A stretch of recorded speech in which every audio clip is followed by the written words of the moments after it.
Are you an author who's tired of the long waits and low royalties? Exact Rush is here to change the game. We specialize in publishing with precision, and we get your book to market in just 3 to 6 months, not years. But we're not just about books. We also support your photography, web design, and content creation needs. Our focus ranges from spirituality to pop culture, and we're excited about our diverse lineup of upcoming releases. So if you're ready to keep more of your hard-earned money and get published faster, Exact Rush is your ticket. Visit exactrush.com and turn your creative dream into a profitable reality today.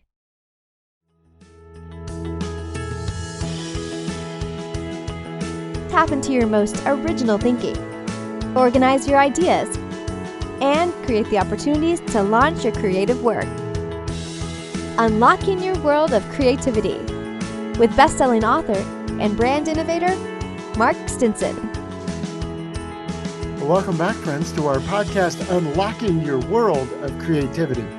And we love to travel around the world talking to creative practitioners about, yes, how they get inspired and organize ideas, but ultimately how we gain the confidence and the connections to launch our work out into the world. And today our theme is empathy and storytelling and creativity. And I'm so glad to have as my guest, New York Times bestselling author, Jillian Lauren. Jillian, welcome to the show. Hi, thank you so much for having me. It's good to see your smile. And Jillian has such a diverse creative background. And her latest book we're going to be talking about, Behold the Monster. It's an account of confronting serial killer Samuel Little, and then her determination to lift up the voices of the victims of these crimes. But along the way, we'll talk about Jillian's journey and her storytelling relating to these stories, but also all her work in different creative media.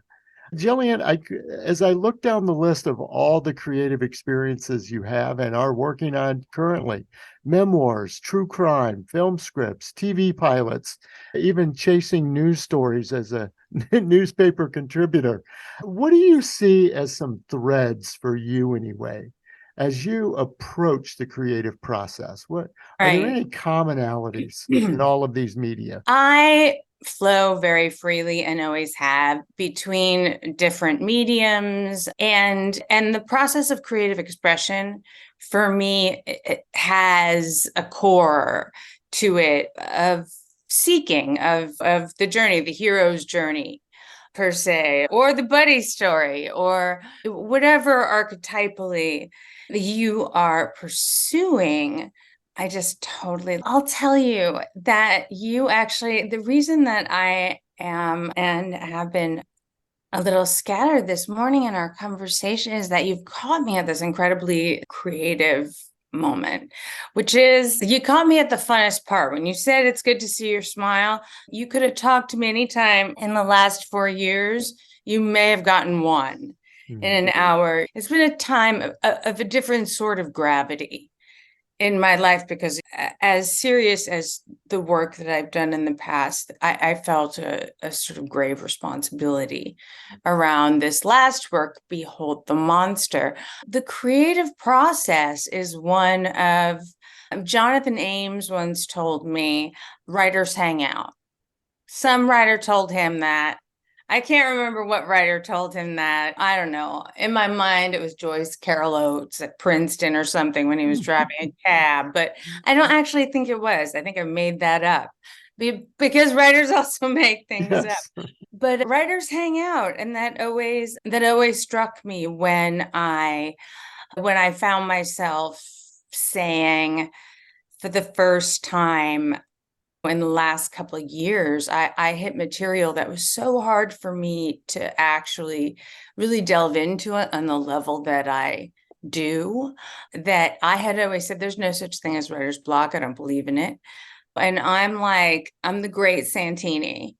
When it comes to discipline, or when it comes to teaching memoir, I did wonderful workshops with women who have become great friends of mine before COVID. And then, of course, the whole landscape changed. But I'm a hard ass about it. I say, I can tell you how to write a novel right now. You don't even have to pay me. I'm not even going to write a book about it. I'm just going to tell you how to write a novel. And it's, if you can give it an hour and a half a day, if you can sit down for an hour and a half a day, you can write a book in about a year and a half. Mm-hmm. Now, I can't tell you it's going to be a good book, but you'll have a book. Yeah. People hate that answer. They hate that answer. They hate it because they want art to be like this mysterious thing that comes to them. I cannot tell you how many parties I have sat at Gymboree and kindergarten events and like waiting online for Santa. And we're Jewish, I should say, but was still waiting online for Santa. And in any case, and have people making chit chat and saying, you wrote a book. Oh, my sister-in-law wrote a book. She self-published about her diet or whatever. And I was like, my first memoir is about, I was a teenage mistress of the Prince of Brunei. And my second book is a memoir about addiction. My third book is about adopting my son from Ethiopia. And my fourth book is about my relationship with a serial killer. So how about you? Yes, what do you yes. do? What else do you have? Yes. It's like quite an icebreaker. It separates the wheat from the chaff pretty fast, though. Yeah, pretty. Talk about this process then, because, and certainly we've said empathy is an ingredient, but you say, I'm going to take on this story, of a serial killer, and the story hasn't really fully been told, and I'm going to tell it. Where do you, like you say, No, dive in? I don't. I'm not. I think that there's a lot of an impulse to portray me as like I was on a crusade or Right. something to give these women back their names.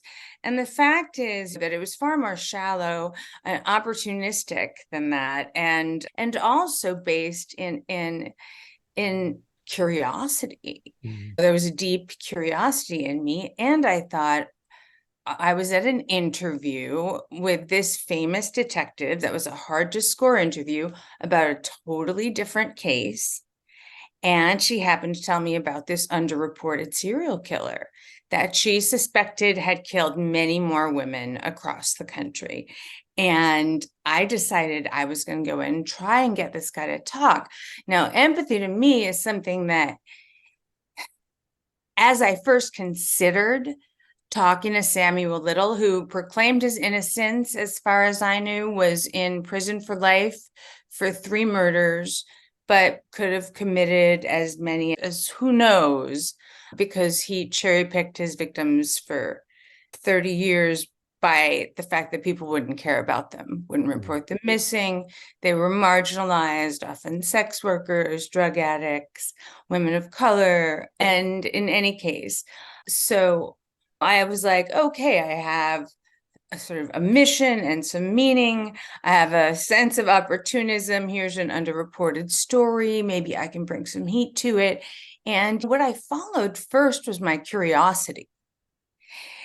And that's never really, I've gone like just so far with my curiosity until I can tell it's the wrong road. When you're like hiking and you're like, oh shit, I went down the wrong I got this feeling. path. I see that this path is not turning into a path here. I'm going to turn around and try it the other way. And I bet I'm going to get to the waterfall. Like I've had some experiences like that. Mm-hmm. For sure. But mostly, if it really piques my curiosity to the point where, like my husband said, and like you just said, it's nice to see you smile. That doesn't happen all the time. So when I come out enthused and I'm like, hey, have you heard about this and this? Not necessarily like you want to hear that all night long. Yes. Especially if true crime is not your thing. But he tries to be a little bit like, sure, talk. In any case, yeah, he wants to see me passionate, see me involved. And I haven't found anything that has involved me in that way that I haven't been able to somehow capture the reader and reach beyond just a personal experience into a universal observation. Yes. And the creativity and stimulation and I guess back and forth. And you mentioned your husband, you are a rock and roll wife. So there's creativity literally pounding in the walls, I presume. We are show people, as Yeah. I like to say. And when I think of that in every sense, when you say being very cross medium, it's all the same to me. The process, it's not the exact same. The rituals will be different. The actions will be different. The clothing will be different for me to step on a stage than it will be for me to sit in front of my computer and wrestle with my devils for Right. and the wall for 5, 6 hours. But I definitely have a partner I can bounce things off of who also has struggled. And there's a whole lot of loud instruments and great big boxing bag to kick around here if you want to play and scream. You But can.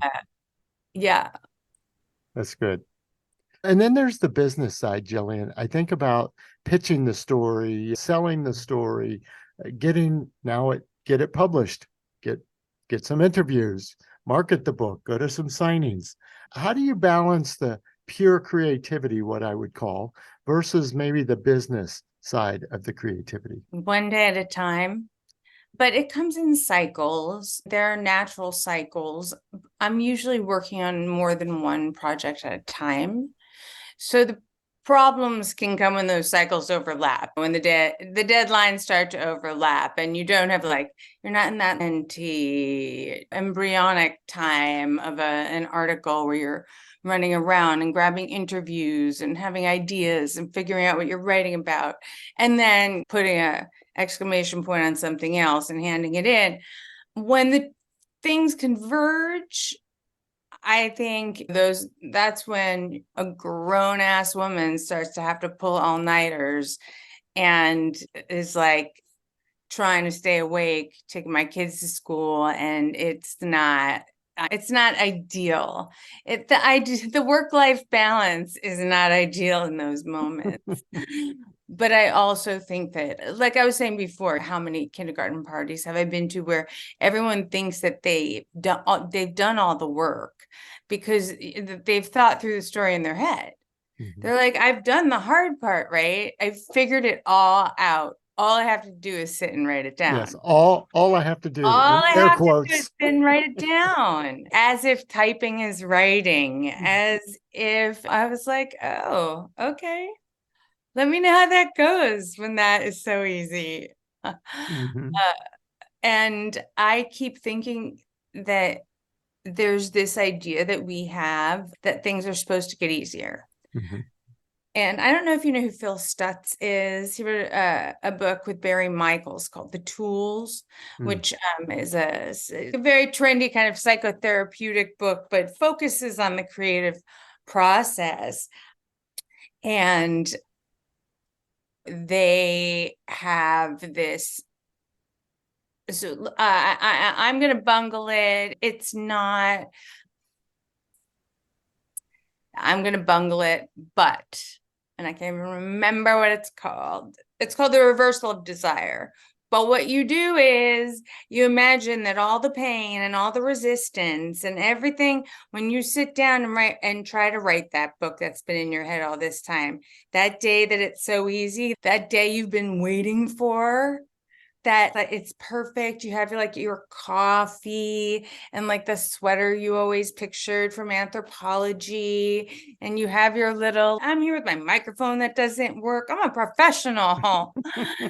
and you sit down, it's quiet. Probably it's early in the morning or late at night, and no one's vomiting, and no one needs you, and no one's calling, and there's nothing nagging at the back of your brain. You have to work in the now in life. And yeah. The birds aren't always chirping out on the patio while you're drinking the coffee and writing your memoir. Yeah, like I said, I can tell you how to write a book. Sit down every day and write. Mhm. Write for an hour and a half. Start writing 10 minutes. It's a muscle. It's not. By the way, your brain's not a muscle, people. It's not an actual muscle, but that's a metaphor. What you're doing is carving neural pathways. Yes. You're creating good habits. You're doing all that fun stuff. No one is an artist because they want to be really disciplined and create good habits. That's not where that impulse comes. That would pretty much be the opposite. Creatives and good habits. Yeah. Creatives and really good at like attention spans. And I just think that's our war. I don't know if you like the artist Marina Abramovic at all, what she puts her proteges through, which puts herself through. She does like endurance performance art. Mm-hmm. And she's art is war. And resistance is war. And some days I lose the battle, but it would be below my intelligence to look at my history, to look at the many years I've sat here when it didn't work. I've sat here when it did work. I've had successful books. I've had less successful books. I've had yeses I couldn't believe, screaming in the middle of the street yeses. And I have had no's that were like staring at the ceiling fan for 3 solid days. I couldn't believe it. Mm-hmm. My first proposal after my first bestseller didn't sell at all. And I was like, wait a second, what? But I'm famous. And then eventually you get bored. You get bored on the floor. And you say, let's do it again. Get up and keep writing. Yeah, there's no question in my mind that I will do that for the rest of my life. I'm also studying forensics, criminology and law right now. And I love how these things intertwine. Mm-hmm. I don't think that we have to necessarily. I was just talking to Renee Denfeld about this privately before we did a book event. And she's an incredible author if you've never checked out her work, but fiction, crime fiction. But she is a PI in the real world who works primarily with death penalty cases, looking for mitigating evidence for capital sentencing. She was like fascinating. And she and I were talking, and she says, if you're gonna be an artist, have a day job. And I was like, wait, what? No. The goal is to never have a day job. The goal is to like constantly hustle article after. And I'm like, is it? Though I'm not sure. So I'm following my curiosity right now. And the true crime world has taken me somewhere that through following my curiosity were some of the darkest depths I've ever seen in my life, both in my heart and also in front of my eyeballs, and also led me to a sense of meaning, which is what I believe keeps us going through the fact that, I don't know, creativity sucks. It sucks. It's the worst. But what you're saying is following my oldest wants to be a pilot. I'm like, thank you. He's, oh my gosh, Mom, you do not understand the theory of relativity. I was like, thank you, Lord. Baruch Hashem. Somebody in this house does. Science mom. Or I have a science son. That's hilarious. That's awesome. Yeah, no, he wants to go to Annapolis. He's working very hard. I know. That's the greatest parenting advice I can give for creatives and anyone else is I have the worst mouth. I really have it. And artistically, I've exposed my kids to, if they're ready, kind of whatever, they just have to talk me into it. My kid was not thinking he really wanted to see The Exorcist. I'm like, he's almost 16. I'm still like, you know what? I saw Jaws too early and I still can't. You're messed up. Like, I'm still bad. I'm still not good in the deep end. You know? That's right. There's that fine I'm line really of not doing timing. anything that you can't see the bottom. That movie messed me up for the rest of my life. No, but I'm seriously like thinking of The Exorcist and thinking of the sexual content. And so I'm like, it's not the bad words. Do you want me to tell you what the words are? Like, here are the words. But what concerns me is you watching a girl younger than you like harm herself. Mm-hmm.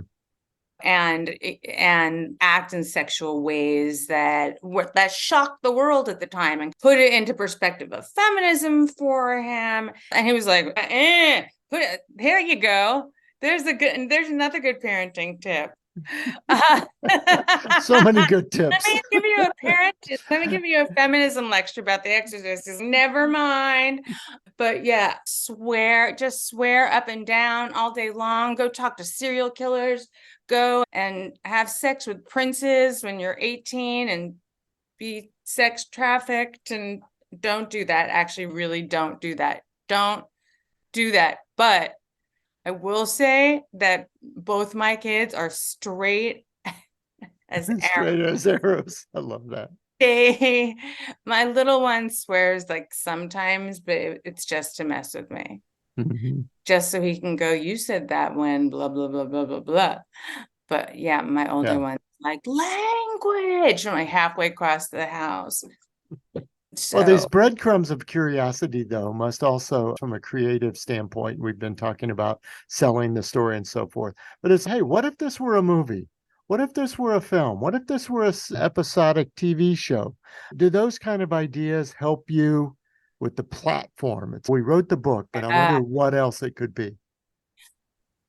They're two such different mediums. Like I write screenplays and teleplays, and I've written both adaptations of my own work, and I've written originals that have been in different stages of development. Nothing that you've seen, but hopefully something you'll see soon. And particularly this book is seemed to be fast tracked, and it's very different, but each has really helped the other and has informed the other, which is something that I'll tell my students also. Go learn another language. Go learn to play the ukulele. I'm telling you for 10 minutes a day, not for the hour and a half a day that you are writing, which is what you actually want to do, right? Mm-hmm. With your life. You could probably carve out that much time. Do something else creative. Because what it's going to do is going to light up if you can tell, I'm really into neuroscience, the neuroscience of creativity. It's going to light up other parts of your brain. All of a sudden, you're going to find that you're having ideas. Yes. And you're keeping your notebook next to you. You're writing things down. For people who are listening on audio podcast, but is that a anatomical diagram of the brain on a poster size hanging on your wall behind you? Yeah. The brain is everything, like you said, not a muscle maybe, but the metaphor is working for us. I have to clarify that for people because I don't want to reinforce stereotypes about LA. But it does need to be trained. They kind of actually do think everything is an actual muscle. You are so fun. I want to come full circle, Jillian. Like you said, we've been talking about various serious books, but I do want to ask, what is making you smile? You mentioned that this was a recent present phenomenon for you, but as a creative, I wonder what's bringing you some light and joy. Well, I think I'm done with the book release, the very first part of the tour. The book's doing very well. So that anxiety has been lifted. My husband has been gone. He's like you said, a rock musician. He plays bass for Weezer. He's been on tour. Yeah, after this, I'm gonna go get my Weezer CDs out and listen to them.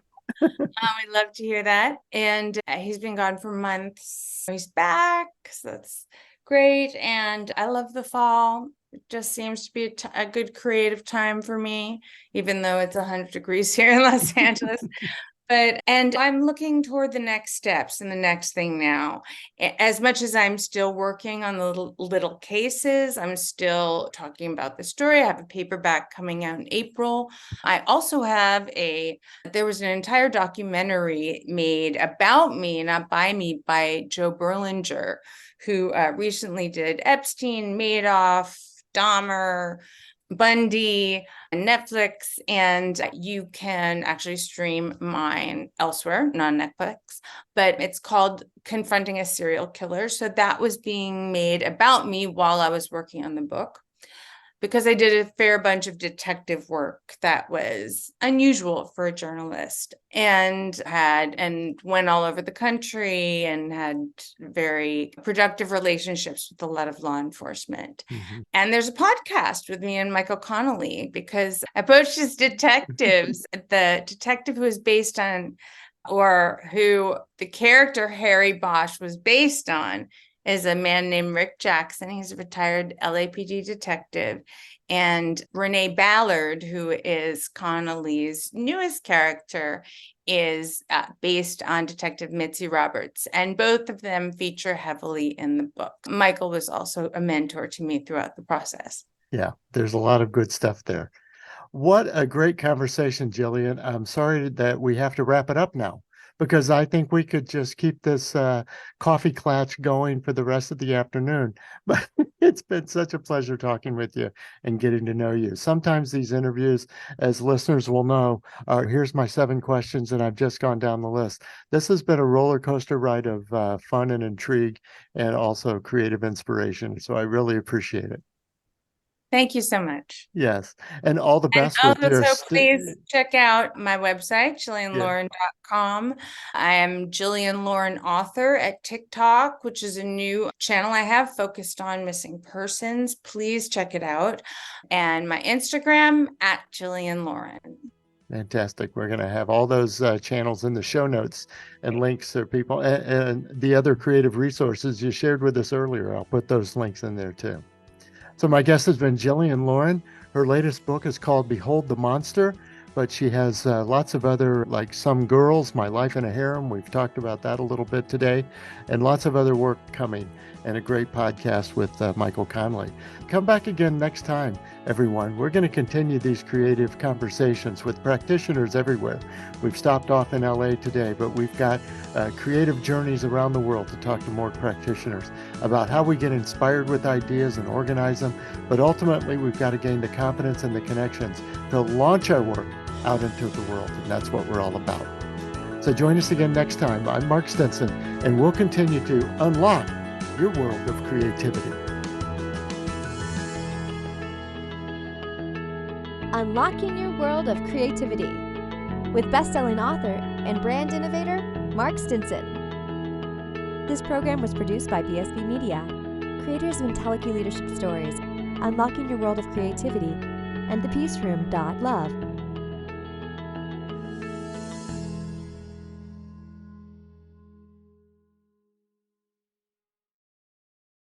We've created a special offer just for listeners of the podcast. You can get the book, A World of Creativity, for a special price of $5.98 for paperback, and the Kindle version is only 99 cents. Go to mark-stinson.com to take advantage of this special offer.